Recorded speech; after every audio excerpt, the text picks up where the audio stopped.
Learning tip, learning tip, learning tip time, my friends. Learning tip time. And this learning tip now, it's concerning studying languages passively. Studying languages in a passive way. So instead of studying languages with a schedule, just like this, just like I have my schedule, you kind of put on an extra language from time to times. So this is what I intend to do concerning those kind of languages. I'm gonna give you guys some examples, the languages, or at least some of the languages that I intend to study on a passive way. So first of all, Galician. I speak Galician. I must be near level B2, between B1 and B2. When it comes to understanding, I understand quite a lot. But I still make mistakes because it's very similar to Portuguese, and it has a lot of Spanish influences, and it has a mind of its own too. So let's say I might be B2. I believe if I'm not level B2, I'm very near level B2. So I must be a low level B2 in Galician. So since it's a language so easy to learn, and there are languages so hard to learn, and I'm studying some of them like Vietnamese, Finnish, Estonian, Hindi, Russian, Mandarin, Arabic, Thai, Hungarian, Yoruba. So I decided to keep studying Galician in a passive way. So what will I do? Let's see. On Saturdays I intend to study like half an hour every Saturday. And on Wednesdays I intend to, let's say, I take 10 minutes out of one session and 10 minutes out of another session, for instance, or even better, I have in my schedule 40 minutes for Finnish and 40 minutes for Vietnamese. So I take 10 minutes out of Finnish and 10 out of Vietnamese, for instance, and I can still study half an hour of Finnish and half an hour of Vietnamese.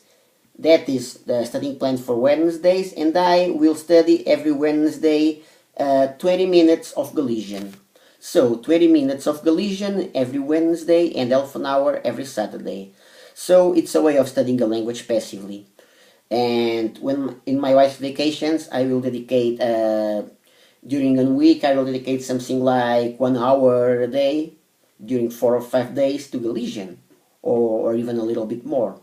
So this is a language that I intend to study passively. Let's see, other languages that I intend to study passively. So, okay. So we have here Euskara. I was studying Euskara, but I dropped it. Then I restarted studying Euskara, and I dropped it. I want to study this language, but I believe that I won't have a fixed schedule for this too. So I will do a little bit like Galician. I just don't know now exactly how to deal with it. Another language, Malay. I intend to study Malay. I believe I will study Malay the same way, only from times to times. So let's see if I can find a better way to do this. So why can't I find just 10 minutes, like two times per week, 10 minutes to study 1 week Malay and the other week Euskara, for instance. By the time I find a better way of dealing with that, I will tell you guys. I will let you guys know. Other languages, Papiamento.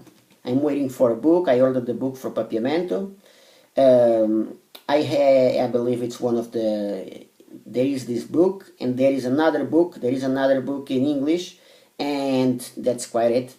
I have a couple of PDFs, and that's it. So I will try to reach level B1 with that. And Papiamento is something that I will do, like, let's say, I will study half an hour on Saturdays, for instance, half an hour on Saturdays, and I will do from times to times along the week, maybe 2 or 3 sessions of 10 minutes per 10 minutes per week, something like that. Cape Verdean Creole, another language. I don't have so much for that. I have enough to reach level A2. I don't know if I have enough to reach the very beginning of level B1. Maybe I don't. Anyway, I will use what I have. and it's a language that I won't be studying on a fixed schedule, on a static schedule. So I will be studying it from times to times, pretty much the same way that I intend to study Papiamento and Euskara and Malay. And then there is another language, yes, another language that I was checking if there was another one, but for now there is one more language, which is Malagasy. I believe that I will only use Essimil for Malagasy, and I will only study from times to times. So I need to see when I can put some sessions in there, and I will study only small sessions from times to times. And I almost forgot another language. Another language I intend to study more or less with a schedule, but a very short schedule. So it won't be necessarily passively. It's with a very short schedule, and that language is God damn it, that language is Georgian. So like half an hour a day, half an hour on Saturdays, 20 minutes to half an hour, and 10 minutes a day, 5 days a week. So that's pretty much like it. See you guys then.